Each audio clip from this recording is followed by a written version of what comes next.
A couple of weekends ago, I was at a birthday party and a friend of mine came over to me and seemed really upset. I asked her what the problem was, and she said that she'd been trying really hard to lose weight and had been sticking to her diet plan, but she'd eaten quite a lot of cake at the party and was worried it had thrown her calories out. I told her, well, you've ruined it then, haven't you? You might as well just go and eat more cake and not worry about your diet today because you've messed it all up. I also told her that she should feel ashamed for not sticking to her plan. How does that make you feel hearing that? My guess is probably angry or annoyed, and maybe you even thought about stopping the episode here. Well, that didn't actually happen, and I didn't tell my friend that. But there's a powerful lesson in this, in how it made you feel, and it's super important to consider the message in relation to your diet, how you treat yourself, and how to get things back on track if things don't quite go to plan. We're going to cover all this in today's podcast episode, as well as what not to do, because unfortunately, lots of people take completely the wrong approach, and it can be really harmful.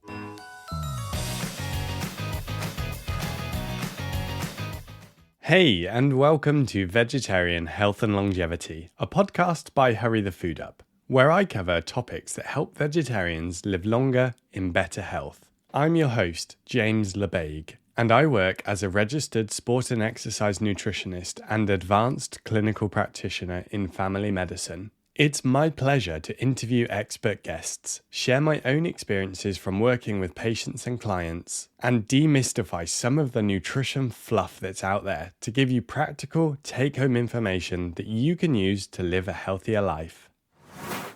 So yeah, before you worry, that story at the start didn't actually happen, and I didn't tell my friend that she should ignore her diet because she'd ruined it. But I think it's a fantastic way to highlight one of the key messages which I'd like to talk about in today's episode, which is all about how to get your diet back on track if it hasn't quite gone to plan.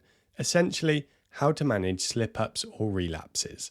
One of the things I regularly talk with our members at Hurry the Food Up about is that usually weight loss isn't linear. By that, I mean it's really unlikely that you'll lose weight in a steady fashion week after week without any slip-ups, weight regain, or plateaus. What usually happens is you'll lose weight for a week or two, then it might go up slightly or not budge, and then it will come back down again.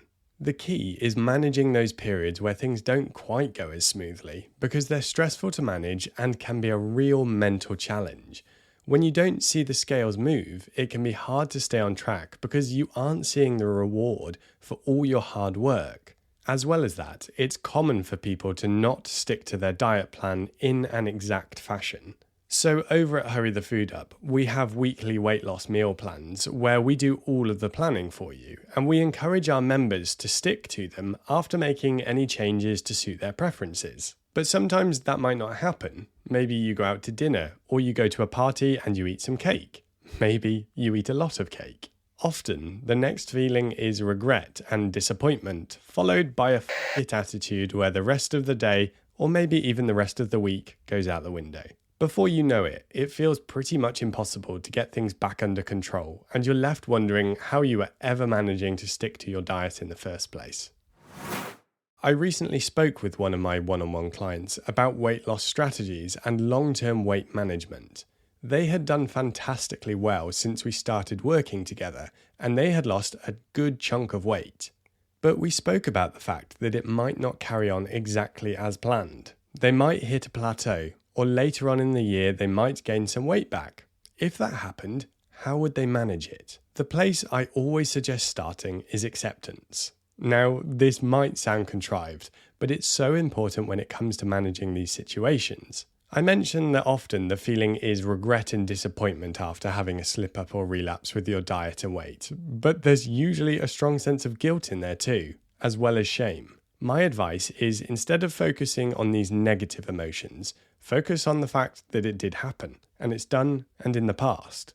You can't change it, and by beating yourself up about it, you only make it more of a negative scenario. Think back to the example I gave of my friend eating cake at the start. Your first thought was probably anger or outrage that I would tell her she messed it up. So let's switch things here. Would you tell your friend that they'd messed things up if it didn't quite go to plan, and that they should feel ashamed? Unless you're a really mean person, I'm going to guess the answer is no. Now let's take it another step. If you wouldn't tell a friend that, why would you tell yourself it? Unfortunately, we're often our own worst enemy, and it's so easy to be critical of ourselves, to label ourselves with more negative emotions or actions than is fair. This is why I suggest trying to ignore those negative emotions when something like this happens, and instead focus on what you actually can control. By accepting that it happened, you give yourself permission to move on to something you have power over, and start making positive changes. When it comes to these situations, I like to take it back to basics and ask what's one change that someone could make that has a significant impact. I like to focus on one thing at a time because it's highly likely that if you're in this scenario of having a slip up, then you're going to be generally finding things tough and maybe a bit overwhelming. From experience, saying you need to get everything back in check straight away can be daunting and often just doesn't happen. But breaking it down into more manageable chunks is an easy way to gain control over your diet and lifestyle again. So let's say something happened. You stopped following your diet plan and you don't know where to start. A good option might be to specifically focus on breakfast for the next couple of days. Make it your priority to get your breakfast right, prepare it in advance, and start the day feeling awesome and like you've made a super positive start. Some of my favourite Hurry the Food Up recipes for this include our variety of overnight oat recipes, like our blueberry cheesecake overnight oats, or our egg muffins, of which I like the Asian-inspired ones. Things that you can prep the night before, take with you to work, or eat immediately in the morning are great options because they remove that stress and time pressure of the morning. Once you've got breakfast under control, you can move on to lunch, and likewise on to dinner or snacks. You'd be surprised at just how much of a difference this stepwise approach could make to you, and I'd bet that before you know it, you'll be back into the swing of things. If you are interested in trying out one of our meal plans for weight loss, then you can get involved by heading over to hurrythefoodup.com/try. That's TRY. We create weekly meal plans for you, full of amazing healthy recipes that are easy to prepare. We've done all of the calorie calculations for you, so you don't have to worry about them, and we even create a shopping list for you. You can do the shopping yourself or order it with a click through the website. It's so simple. So head over to hurrythefoodup.com/try. The link is also in the show notes of this episode to get started with our amazing weekly weight loss meal plans designed for vegetarians. So imagine things went wrong, but you've got everything back under control again. That's fantastic.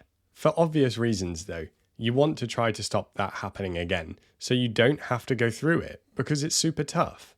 What can you do to avoid it in the first place? Well, this is the time to get honest with yourself, and for some people, this can be quite difficult. At this point, you need to honestly try to understand what happened and what caused you to stop following your diet as intended. You might think that this is really obvious and you can easily pinpoint it, but bear with me because I suspect there will be more to it than you realise. Within our Hurry the Food Up community, I talk about internal and external triggers. Internal triggers are characterised by how you feel and how you react to situations. Do your feelings influence your food choices, positively or negatively? Do you eat when you're stressed? Choose foods that are comforting when you're sad? Have you ever even thought about this more than just a fleeting, I know I eat when I'm stressed? Understanding how your food habits tie in with your feelings is a big step towards taking control over your weight. If you can become more aware of your internal triggers, then you can stop yourself from doing something which is counterproductive to your weight loss goal.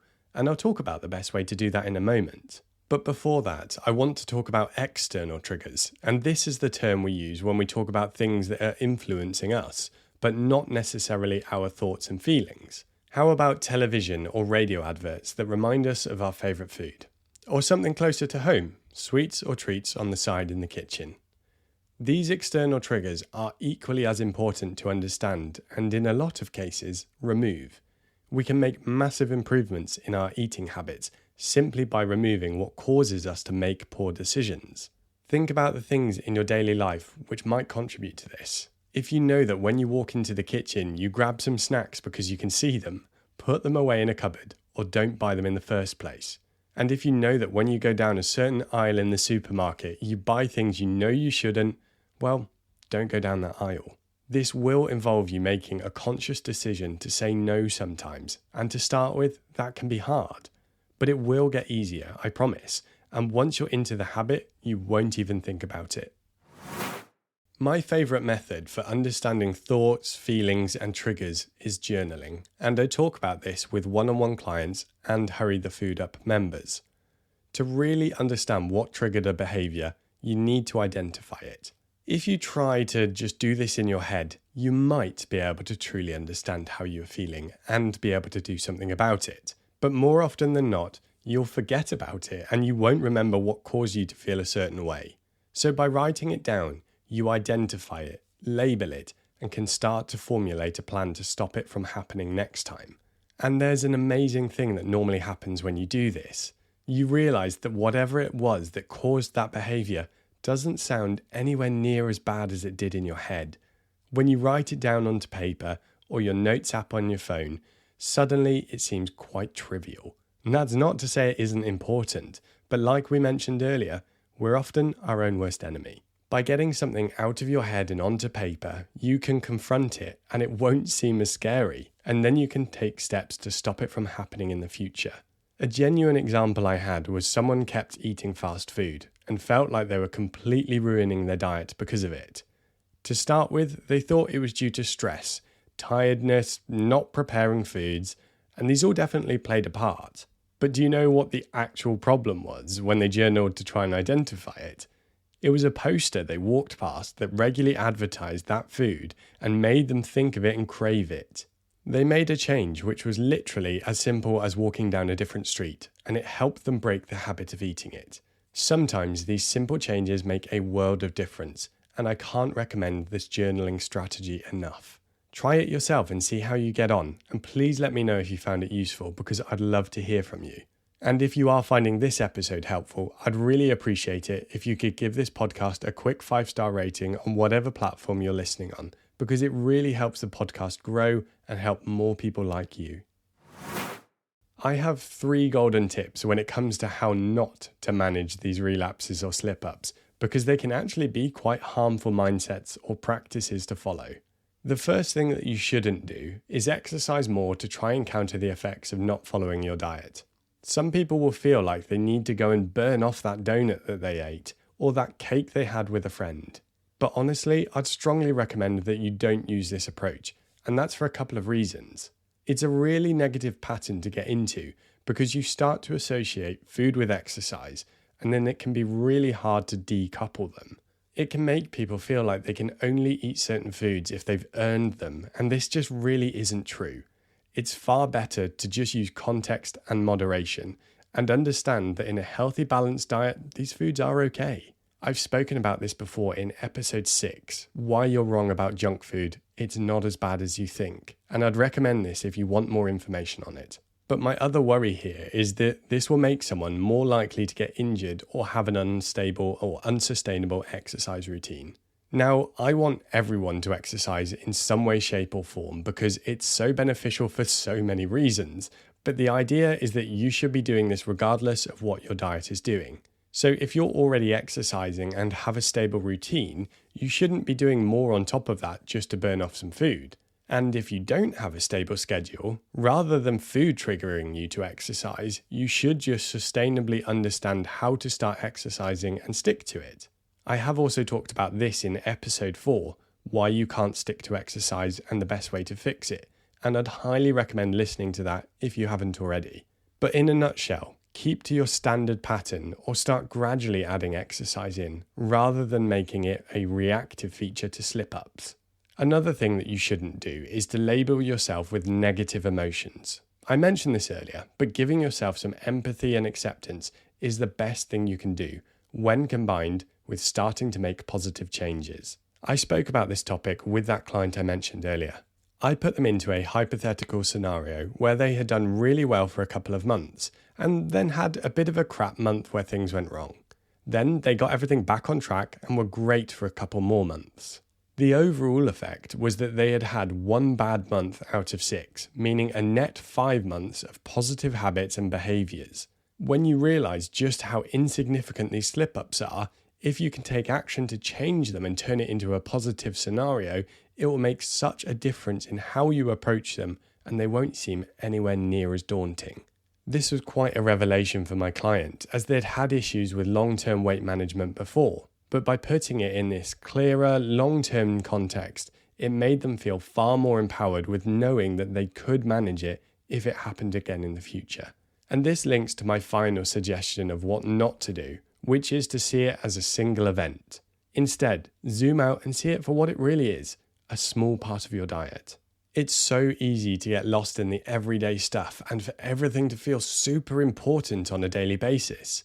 But the truth is that if you have a crap day, even a crap week or month, in the context of your diet over 6 months or a year, it's nothing.